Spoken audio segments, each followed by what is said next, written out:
Assalamualaikum warahmatullahi wabarakatuh. Selamat pagi anak-anak. Terima kasih anak-anak sudah meluangkan waktu untuk menyimak video ini.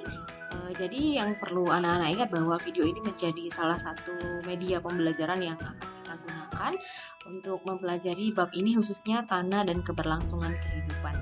Nah, pada bab ini sebelum memulai pelajaran, baiknya anak-anak memulai kegiatan dengan berdoa terlebih dahulu. Mudah-mudahan apa yang kita pelajari hari ini dapat bermanfaat dan berguna bagi kita di masa yang akan datang. Baik anak-anak, sesuai dengan judulnya, kita harus mengetahui dulu apa yang dimaksud dengan tanah. Jadi tanah itu adalah tempat hidup organisme-organisme tanah ya, termasuk di dalamnya ada tumbuhan, kemudian manusia juga memerlukan tanah. Kemudian tentu saja kalau tumbuhan itu sangat membutuhkan tanah karena di dalam tanah itu terdapat unsur hara atau nutrisi yang berupa mineral dan air yang pastinya berguna bagi tumbuhan untuk keberlangsungan hidupnya. Nah, tanah bagi manusia khususnya itu kan memiliki fungsi yang juga sangat penting ya. Dan peran tanah bagi kehidupan yang pertama tempat hidup hewan dan mikroorganisme tanah. Mikroorganisme tanah tersebut banyak macamnya, ada seperti cacing tanah, bekicot, semut, bakteri, kemudian berbagai macam jenis protista ya, yang tentunya organisme-organisme itu juga bermanfaat bagi kehidupan kita.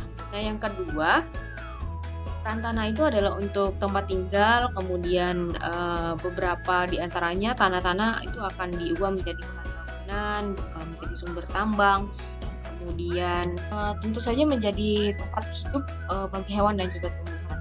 Fungsi tanah yang ketiga adalah penyedia dan penyaring air. Kita tahu bahwa tanah itu berfungsi menyaring air. Tentunya dalam proses ini dibantu oleh mikroorganisme yang hidup di dalam tanah, sehingga air yang kita gunakan itu sudah layak kita pakai ya untuk kegiatan mandi, mencuci. Dan sama-sama kita ketahui bahwa tanah menjadi salah satu tempat bagi hidupnya beberapa organisme ya. Nah, organisme-organisme yang hidup di dalam tanah itu memiliki beberapa fungsi. Adapun fungsi-fungsinya di antara lain, yang pertama itu sebagai dekomposer dan detritivor, kemudian mencegah penyakit tanah, kemudian reaksi kimia dalam tanah. Contohnya itu pada tanaman kacang-kacangan ya, yang di dalam akarnya itu ada bakteri rhizobium yang fungsinya mengikat nitrogen. Kemudian fungsi tanah yang berikutnya ada pengurai, kemudian pemberi tekstur pada tanah. Jadi organisme dalam tanah itu memberikan kegemburan gitu pada tanah, sehingga dapat digunakan oleh beberapa jenis tumbuhan atau pohon itu untuk dapat berkembang, tumbuh dan berkembang dengan baik. Kemudian proses pembentukan tanah itu dibedakan menjadi beberapa ya. Yang pertama proses pelapukan batuan. Nah, pelapukan itu sendiri adalah hancurnya massa batuan, baik itu secara fisik, kimia ataupun biologi. Nah, dalam proses pelapukan batuan ini tentunya membutuhkan waktu yang cukup lama ya, dan dipengaruhi oleh cuaca. Nah, secara umum terdapat 3 jenis pelapukan. Yang pertama ada pelapukan fisik, kemudian ada pelapukan kimiawi, dan yang ketiga ada pelapukan biologi. Terdapat beberapa faktor yang mempengaruhi pelapukan. Yang pertama ada pengaruh struktur batuan terhadap pelapukan, kemudian pengaruh iklim terhadap pelapukan, yang ketiga ada pengaruh topografi terhadap pelapukan, yang keempat ada pengaruh tumbuh-tumbuhan terhadap pelapukan batuan. Nah, pelapukan itu memberikan dua dampak. Yang pertama ada dampak positif dan dampak negatif. Nah, adapun dampak positifnya dapat menghasilkan bentuk permukaan bumi yang indah dan menjadi objek wisata. Jadi misalnya Grand Canyon di Amerika Serikat itu merupakan salah satu contoh dari dampak pelapukan yang positif ya. Kemudian misalnya ada juga dampak pelapukan yang berikutnya, itu ada terbentuknya stalaktit dan stalagmit di dalam gua. Contohnya pada Gua Maharani, kemudian Gua Petruk misalnya di Kebumen.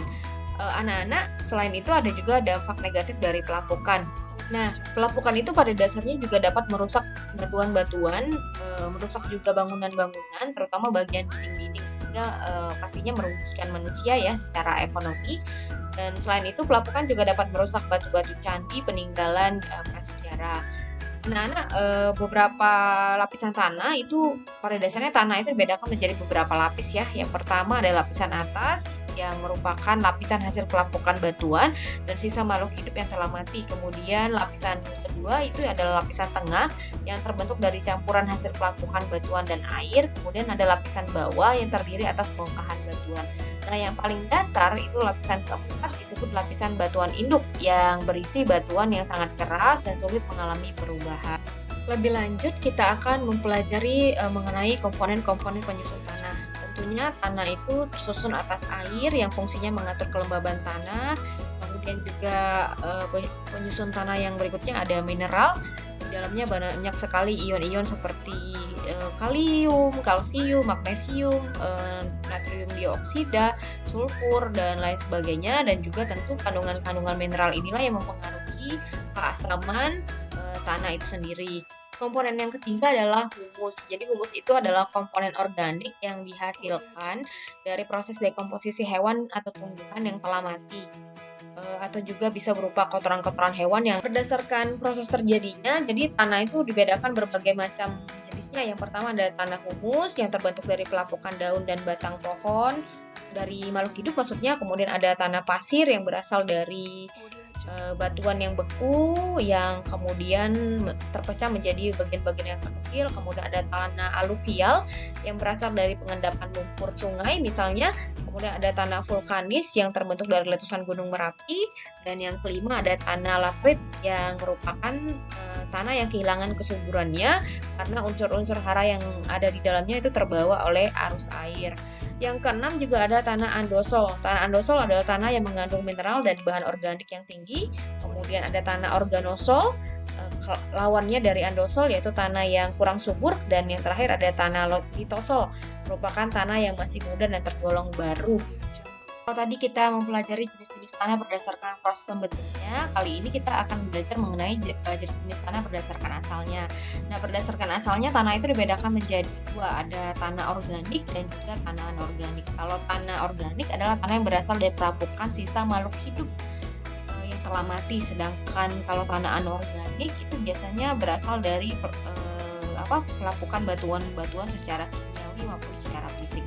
Nah, anak-anak berdasarkan materi hari ini kita patutnya selalu bersyukur kepada Tuhan Yang Maha Esa karena telah menyediakan tanah sebagai tempat tinggal kita, tempat hidup berbagai macam organisme sehingga kita dapat melangsungkan kehidupan sebagai manusia mestinya. Jadi anak-anak sudah seharusnya kita selalu menjaga kelestarian lingkungan sehingga tanah yang ada di lingkungan kita dapat selalu terjaga untuk keberlangsungan hidup kita bersama. Demikian yang dapat Ibu sampaikan pada pagi hari ini. Mudah-mudahan apa yang sudah dipelajari dapat bermanfaat.